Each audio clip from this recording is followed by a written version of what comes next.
Dosta visokih igrača je tu sada ispred Pletikose i nesigurnost naše obrane. Zabili su, to je bio Yatabare, a Khalifa Traore je zabio za 2-1. Rekao sam već u uvodnom dijelu da su Malijci dosta visoki i da skok može biti jedna dobra karakteristika te reprezentacije. Nažalost, ovdje nismo reagirali na pravi način. 79. minuta.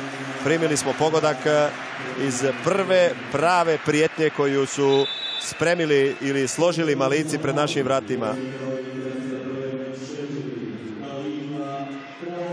Traore, ali mislim da nije on strijelac, da je ipak tu dodirnuo loptu Diarra kod ovog kontakta. Pogledajmo to iz ovog kuta još jedanput. Ne, Traore ipak.